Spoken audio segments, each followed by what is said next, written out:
அனைவருக்கும் வணக்கம். ஈரோடு மாவட்டம் கோபி பிள்ளையார் கோவில் வீதியை சேர்ந்தவர்தான் வடிவேலு. இவர் கடந்த சில ஆண்டுகளுக்கு முன்பு உயிரிழந்து விட்டார். இவருடைய மனைவிதான் புஷ்பராணி, வயது 43. இவர் வேட்டைக்காரன் கோவில் உள்ள ஒரு தனியார் ஜவுளி நிறுவனத்தில் ஊழியராக வேலை செய்து வந்தார். இந்த நிலையில்தான் கடந்த 25ஆம் தேதி வேலைக்கு சென்ற புஷ்பராணி வீடு திரும்பவில்லை. இதனால் உறவினர்கள் அவரை பல இடங்களில் தேடியும் அவர் கிடைக்கவில்லை. இது குறித்து உடனடியாக கோபி போலீஸ் நிலையத்தில் புகாரும் அளித்தனர். அதன் பேரில் போலீசாரும் வழக்கு பதிவு செய்து மாயமான புஷ்பராணியை தேடியும் வந்தனர். இந்த நிலையில்தான் தருமபுரி மாவட்டம் ஒகேனக்கல் அருகே உள்ள பெரும்பாலை போலீஸ் நிலைய எல்லைக்கு உட்பட்ட தொப்பையாறு என்ற இடத்தில் ஒரு பெண் பிணமாக கிடப்பதாக ஒகேனக்கல் போலீசாருக்கு தகவல் கிடைத்தது. அதனைத் தொடர்ந்து போலீசார் அங்கு சென்று பிணத்தை பார்வையிட்டு விசாரணை நடத்தினர். விசாரணையில் அந்த பெண் கோபியில் மாயமான புஷ்பராணி என்பதும் அவர் கொலை செய்யப்பட்டு கிடப்பதும் தெரிய வந்துள்ளது. இது குறித்து கோபி போலீசாருக்கு தகவலும் கொடுத்தனர். அதன் பேரில் கோபி போலீசார் சம்பவ இடத்திற்கு சென்று விசாரணை நடத்தினர். புஷ்பராணியின் செல்போனுக்கு வந்த பல்வேறு அழைப்புகளையும் போலீசார் ஆய்வும் செய்தனர்.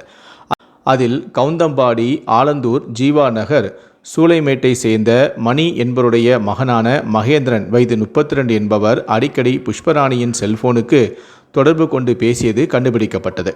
இதனால் சந்தேகத்தின் பேரில் அவரை பிடித்து போலீசார் விசாரணை நடத்தினர். விசாரணையில் அவர் சேலம் மாவட்டம் எடப்பாடி அருகே உள்ள சிலுவம்பாளையத்தை சேர்ந்த தனது அக்கால் கணவரான சதீஷ், வயது 35 என்பவருடன் சேர்ந்து புஷ்பராணியை கொலை செய்ததை ஒப்புக்கொண்டார்.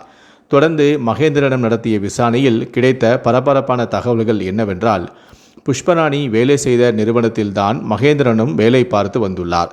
அப்போது அவர்கள் 2 பேருக்கும் இடையே பழக்கம் ஏற்பட்டது. இது நாளடைவில் கள்ளக்காதலாக மாறியது. கடந்த 3 ஆண்டுகளாக 2 பேருமே அவ்வப்போது தனிமையில் சந்தித்து உல்லாசமாக இருந்து வந்துள்ளனர். ஆனால் புஷ்பராணியோ அடிக்கடி மகேந்திரனை உல்லாசத்துக்கு வருமாறு அழைத்து தொல்லை கொடுத்து வந்திருக்கிறார். அதற்கு அவரும் மறுத்துள்ளார். இதனால் தகாத உறவு குறித்து மகேந்திரனின் மனைவியிடம் கூறிவிடுவதாக புஷ்பராணி மிரட்டியும் வந்திருக்கிறார். இது குறித்து சதீஷிடம் மகேந்திரனும் தெரிவித்திருக்கிறார். பின்னர் 2 பேருமே சேர்ந்து புஷ்பராணியை கொலை செய்ய திட்டமிட்டிருக்கிறார்கள். இதனால் மகேந்திரன் உல்லாசமாக இருக்கலாம் என்று கூறி புஷ்பராணியை கடந்த 25ஆம் தேதி காரில் ஒகேனக்கல் அழைத்து சென்று இருக்கிறார். உடன் சதீஷும் சென்றுள்ளார்.